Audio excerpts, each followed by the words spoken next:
Welcome, everybody, to the third day of World Economic Forum here in Davos. My name is Alexander Gabuev. I'm director of Carnegie Russia Eurasia Center in Berlin and a moderator of today's panel. It's on the record, it's live streamed, so everybody who wants to tweet about it or X about it should use hashtag WEF26. We're going to talk about issue that may seem arcane but actually has a lot of policy relevance, and that's the health of the Russian economy, whether Russia can sustain its war economy, and what policy options and policy dilemmas is Europe facing when dealing with Russia that's now entering its fifth war of aggression of against Ukraine. As you will see, this great panel doesn't comprise anybody who is an economist working on Russia as a full-day job. So what I would suggest is that we will discuss the health of the Russian economy for sure, but we will delve more into the policy dilemmas and options available for Europe. And we'll talk about 20 minutes or so among ourselves, and then we turn it to the audience for questions. So be prepared. And I think that my panel today comprises of Iana Silvia Toiu, who is a foreign minister of Romania, Svetlana Tikhanovskaya, who is leader of Belarusian Democratic Forces, and Alexander Munteanu, who is prime minister of Moldova. So for the last 4 years, the topic of the health of the Russian economy has been hotly debated. I guess with the start of Russia's invasion that shocked many people. We just discussed that, and many people were absolutely unprepared. Alexander told me that he returned to Kiev on February 23rd, not anticipating Russia's full-scale invasion. The avalanche of sanctions unleashed against Russia shocked even some policymakers in European capitals. And then the predictions were that the Russian economy will tank very fast. The projections of dip in GDP were in 30% ballpark territory and so on. What we experienced was paradoxical, measured against this expectation, but not so paradoxical towards historians of the economy. Russia's economy has experienced a moderate wartime boom. Growth in GDP in 23 and 24 and 25 was around 4%. We saw strong ruble at some point, and we saw all of the major economic indicators, with the exception of the central bank's key rate, staying in a territory that signals robustness and health. So Putin was able to finance his war throughout these 4 years of mounting sanction pressure. However, as we are entering 26, the Russian economy starts to flash red. There are some signs that should keep people in Moscow, particularly people who manage Putin's economy and who are probably the most competent part, much more competent than his generals, really concerned. What I'm talking about. If you look at growth, growth is projected in a territory of 1%, or recent IMF forecast is 0.8%. That's a far cry from what Russia has experienced before. Not the end of the world, but it's very palpable that the economy is cooling down. Inflation. The central bank has put a target of 4 to 5% inflation for last year. They ended up with the official inflation of roughly 6%. And then all of the alternative measurements tell us that the real inflation is actually higher than these numbers, which means that the Russian central bank will need to maintain its very high borrowing cost, very high key rate, 60% currently, which not only increases cost of borrowing money for businesses, but also increases it for the government. Before the war, the Russian government has spent 4.4% of its budget expenditures on paying for the debt. This year, the figure will be 8.8% GDP budget expenditures. Not the end of the world, lower than UK and the US, but a twofold increase. And then with the current oil price, with everything what's happening in the global commodities market, we see that the Russian revenues will fall short of expectations. Russia is raising taxes, including value-added tax, that also has adding to inflation. So whether that will have an impact of Putin's ability to conduct the war, I think consensus among economists is that he will have resources to continue for at least 12 months or more. And then when he arrives there, it's not the trade-off between stopping the war or continue.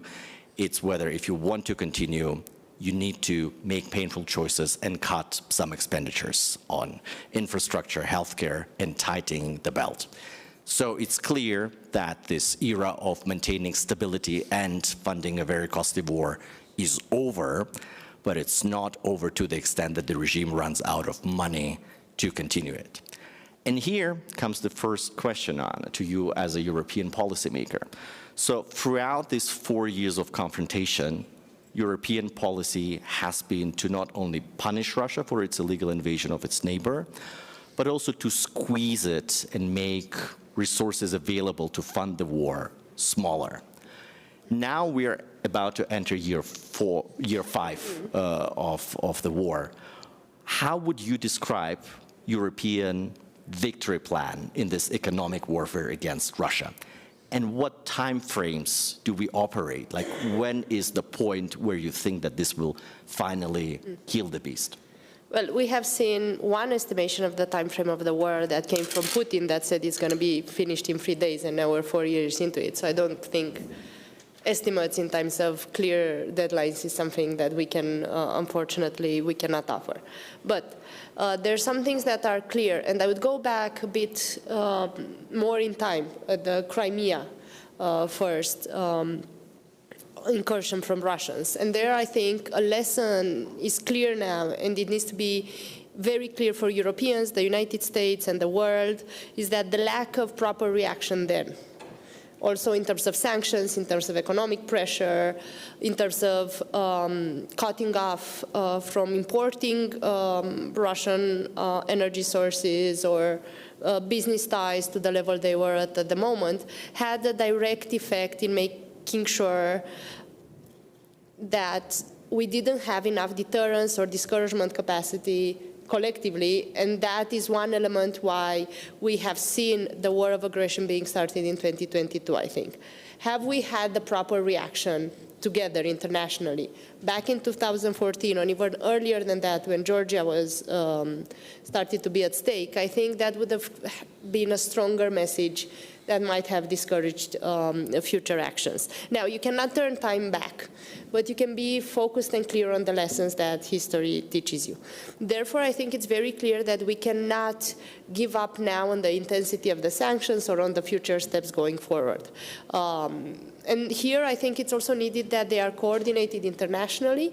In the European Union, we had more than 20 packages of sanctions that, in a way, can be seen from an angle of victory, in the sense where we have achieved the necessary unity to take those decisions. In the same time, when you say 20 packages of sanctions, it's also clear that a lot of the measures that could have been tougher earlier on weren't. So you can see it from both angles in a way. But I think international cooperation needs to be the key in the future as well, because we can create the proper pressure where we see better numbers than the ones that you have put forward, only also through the transatlantic cooperation, for example. We have seen a very clear effect when the United States has come forward with potential sanctions on the oil companies. We are still optimistic on the idea that the pressure is going to be kept in terms of the assets that need to be sold in order for those companies to continue. And I think beyond the pressure that is needed, so Russia doesn't have enough financial resources to continue indefinitely investing in the war, there's also another element to it, specifically in our region, which is it is a moment in history, a moment in time where, because of the international pressure and consensus, almost consensus, we can also minimize the ties, the economic ties we have with Russia. It's a moment, for example, for Romania to support, and we're doing that as a government and with President Nicu Șordan, to support the idea that the Russian assets, in terms of business assets, should be sold to more like-minded countries. for example. It's also a moment where we need to pay closer attention at the European level as well of what are the tricks that Russians are using to circumvent sanctions, where do they have stronger business ties or connections within our business community or even within our society, and be able to use this moment in history to make sure our countries have less of that influence present. So that's one thing. On Romania's case, something that we've done recently is that we've changed the law so that what was before just a financial fine now can even be jail time for those that are organized to circumvent sanctions that we have in place.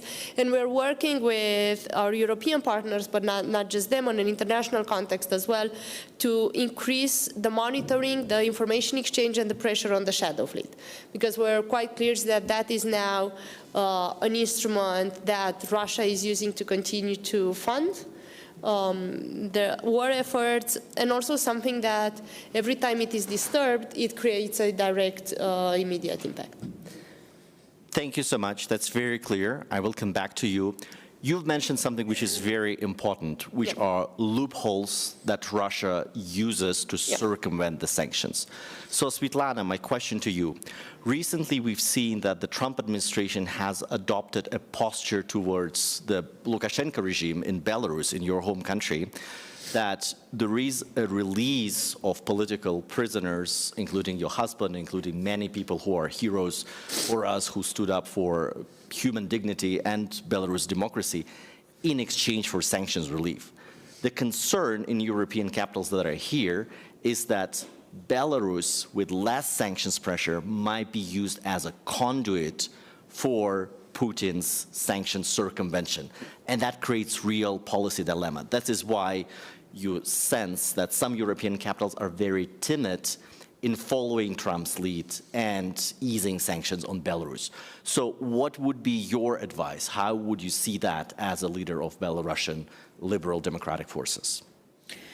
So first of all, the case of Belarus very clearly shows that sanctions do work, because, you know, Lukashenko releases people not because he became suddenly humane. You know, I wouldn't suspect Lukashenko in humanity at all. He does this because sanctions do work and isolation works, and he is ready even to release his biggest enemies, just, you know, to get rid of this these sanctions. And in our case, we developed formula, American sanctions for freeing people, European sanctions for freeing the country. You know, in our case, European sanctions are much stronger than American one, and without, let's take potash, for example. America lifted sanctions on potash, but without transit through Europe, especially Lithuania, it will not make too much profit to Lukashenko. And so that's why European sanctions have to serve to irreversible bigger changes in Belarus. And of course, you know, in the case of our country, we are so grateful to John Cole, special envoy on Belarus, for his, you know, really intensive work on releasing people. But we ask Europe not to copy President Trump's policy regarding sanctions, because you know, we need some safeguards, you know, for Belarus. And definitely, you know, when we're talking about weakening Russia, we don't have to forget about the countries who are that are supporting Russia in this war. And definitely, Lukashenko's economy is working for Russia. You know, about 200 Belarusian enterprises are producing military stuff for Russia's war.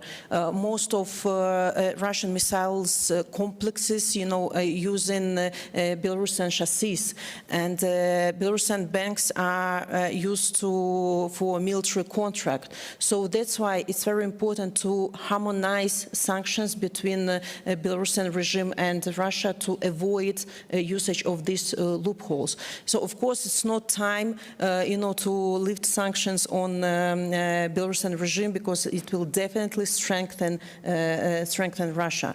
So that's why not all the instruments are still used. For example, closing of the European Union and Belarusian border might be very effective instrument, to put pressure on the regime. And also, it's very important to keep in mind secondary sanctions, like Lindsey Graham bill on tariffs, just to punish those countries who are supporting Russia in its war. Thank you. That's very clear. Alexander, now we're talking about some of the strategies that the Trump administration is using to end the war. One of the ideas is that when the war stops, there will be a big sanctions relief, not only from the US, but also from Europe, and Europe will turn on the tap, resuming buying Russian hydrocarbons, including natural gas. Well, your country has been historically a big consumer and a rather big market for Gazprom. What's your view whether that's feasible and whether that's advisable? Well, the short answer is it might, but I attach a very low probability to this outcome. That's why I would rather focus on something which is important, and because we have very little time, I should say that I completely share the analysis done by my colleague Wana. She summarized in a nutshell very well, and actually I am quite flattered to be invited to this panel, because despite my work in the region and long stay in all the countries in the region, including in Russia and Ukraine, made investment even in Belarus and obviously Romania and Republic of Moldova.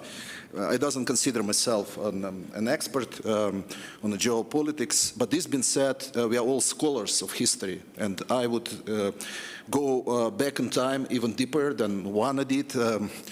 Thanks to my age, I've learned the history not just from the books, but also from my own experience. And I remember, well, one of the lessons I'd say is that the history is not a continuous function. It's not linear, obviously. It's rather discrete. I would rather use the terminology from, well, famous now Nassim Taleb's book. And swans are flying of all colors in all sorts of different directions, and countries are jumping forward, sideways, and backwards all the time. But I'm coming back to '89, which I remember very well, when there were all sort of late perestroika. Everybody was in love with Gorbachev. Everybody saw that there would be gradual transition, and then all of a sudden, well, now obviously the historians say that that was logical, but all logical in history, it's all retroactively. The wall of Berlin fell, and then we watched with great attention the events in Romania, the revolution in December, and the main prediction was that the Ceausescu regime will somehow resist, but it didn't. And then quick forward in '91 in August, that quick putsch of 3 days, and still it was a feeling that somehow the Soviet Union, or whatever it's going to be called, would persist, and it didn't. It collapsed, and so all those. And by the way, I think we are now, in light of the events yesterday, are watching another transformation, referring to Prime Minister of Canada's speech yesterday. Not a gradual transformation, but rather a rupture in the old order of things. So now, almost 4 years after the war in Ukraine, I can say that there have been several lessons learned. Kind of addressing and quick comment to your statement about Russian economy showing some growth and some signs of of red flags. Recently, well, obviously, there is a macroeconomic consensus on the fact that the expansionist model Russia is applying right now is unsustainable in the long term. In the short term, of course, by the way, many wartime economies, including, sorry for this parallel, Nazi Germany, was growing till a certain point last century, so it's not something, it's not a miracle, but there are some limitations to that model of expansion. There is a natural deterioration of the economic base during this process. So it's not the question whether it's going to collapse. It's the question when it's going to happen. The question of timing. And I'd say that. Well, in case of Russia, if we look deeper, and you probably know better the Russian sort of mentality, but I think Putin has a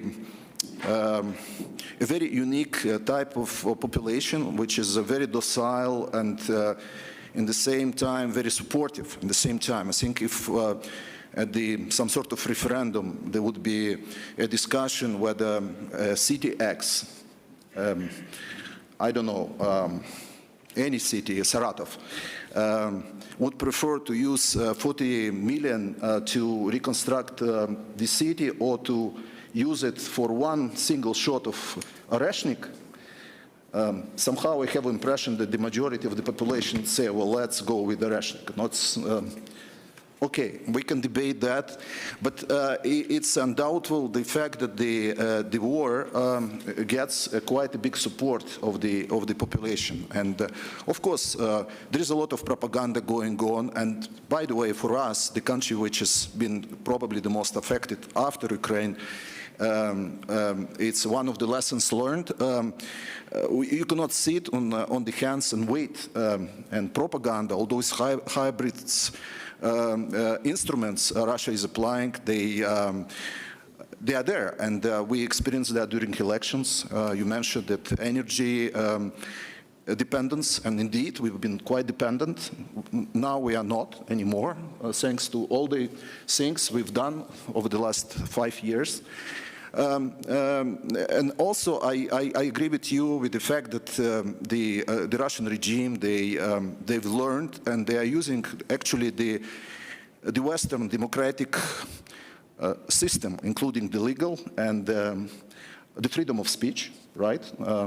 We've been attacked with the traditional Western kind of criticism, freedom of speech, but can we accept freedom? Well, we accept freedom of speech. Of course, we take the basic fundamental democracy principle, but what if it's a fake news? What if it's a misogyny or it's aggressive? Well, anyway, I stop here. There are a lot of things to be done. We are moving into the right direction, but more should be done and we should help Ukraine. We stand with Ukraine. That's my solution. In line with the democratic tradition, I would now want to give the audience the opportunity to ask questions. So please raise your hand, identify yourself, and be concise and ask one question. Please.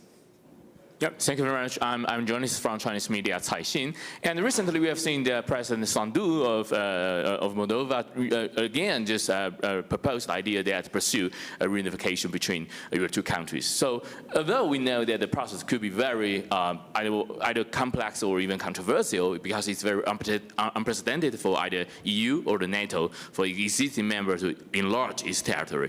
But would you think this call, or if the negotiation between your two governments can be formally kick off, would it be a useful deterrence to Putin or to Russia?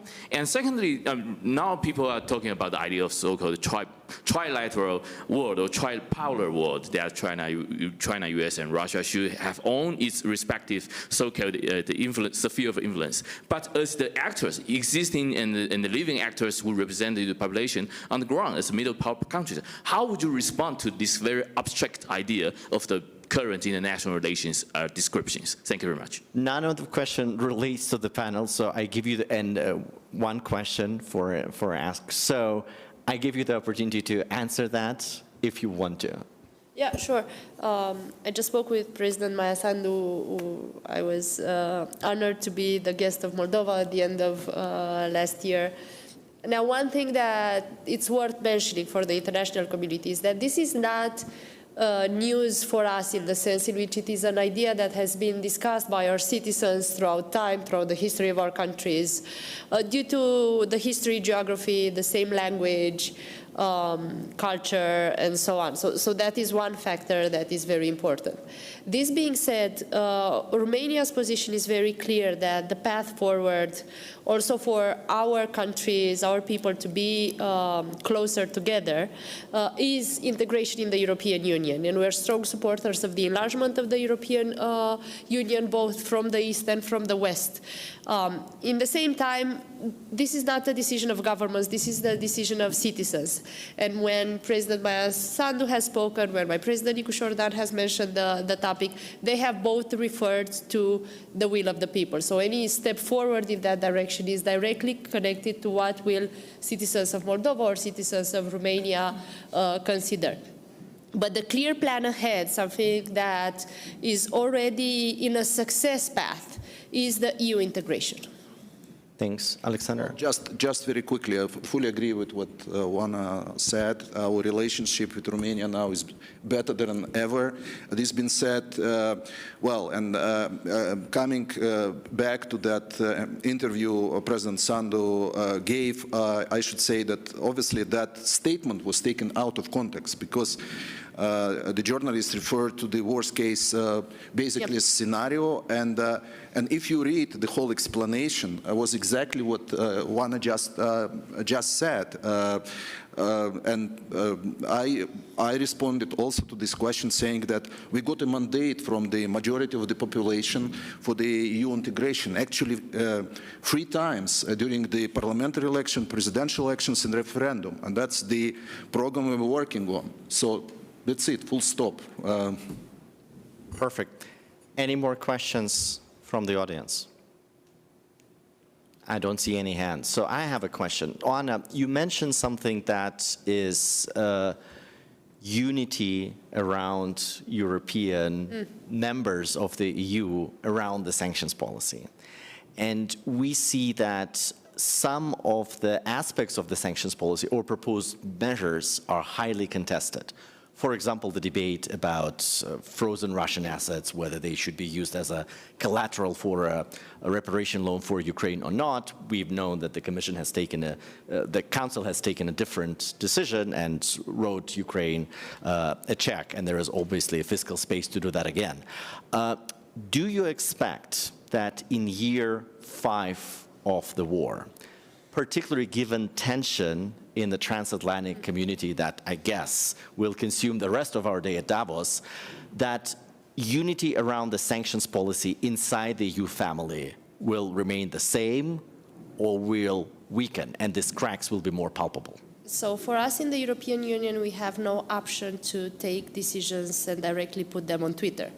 Our decision-making process is way more complicated than that. And although it is sometimes frustrating, I think it's also a good thing in terms of governance and in terms of some leaders do the that. way it forces our conversations, the way it forces us to stay through the process long enough that we understand the consequences, long enough that we understand each other's point of view.